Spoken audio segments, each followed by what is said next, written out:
নমস্কাৰ বন্ধুসকল, সকলোলৈকে ৰঙালী বিহুৰ ওলগ জনাই আজি মই মোৰ চেনেলৰ নতুন এটা ভিডিঅ'লৈ সকলোকে স্বাগতম জনাইছোঁ।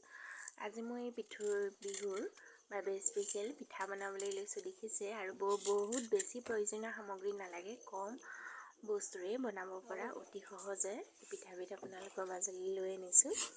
এয়া দেখিছে, তাৰ বাবে অতি প্ৰয়োজনীয় বস্তুটো হৈছে গুড়। এয়া গুড়খিনি মই মিহি মিহিকৈ কুটি আছোঁ।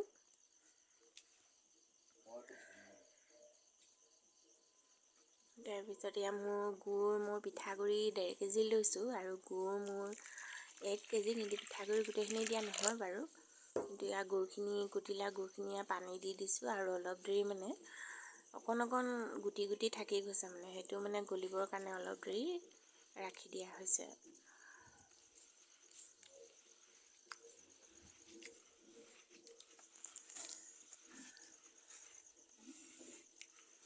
দেখিছেনে, আমাৰ গুড়খিনি খুব ধুনীয়াকৈ পানীৰ লগত মিলি গৈছে, আৰু এতিয়া আমি ইয়াত পিঠাগুড়িখিনি দি দিম।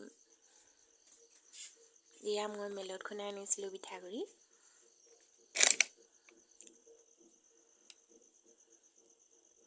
অলপকৈ পিঠাগুড়িখিনি দি গুড়ৰ সৈতে গুড় দিয়া পানীখিনিৰ সৈতে আমি সানি যাম।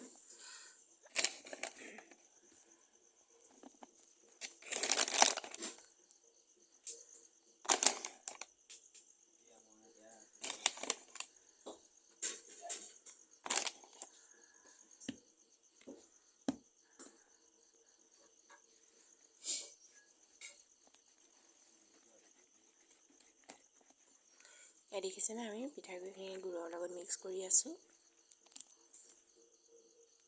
এয়া অকণমান আমি বেকিং দিছোঁ, যিহেতু পিঠাটো ফুলি উঠিব লাগিব আৰু খাবলৈ কোমল হৈ থাকিব লাগিব।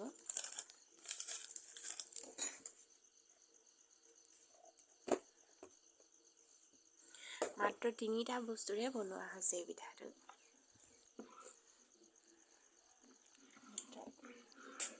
এয়া দেখিছেনে, আমাৰ বেটাৰটো ধুনীয়াকৈ ৰেডি হৈ গৈছে।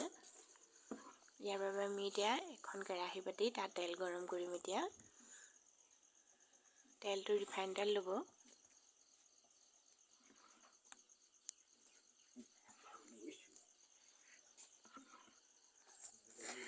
ময়ো ৰিফাইন তেলেই লৈছোঁ বাৰু। এতিয়া আমি তেলটো ধুনীয়াকৈ গৰম হৈ গৈছে, দেখিছেনে।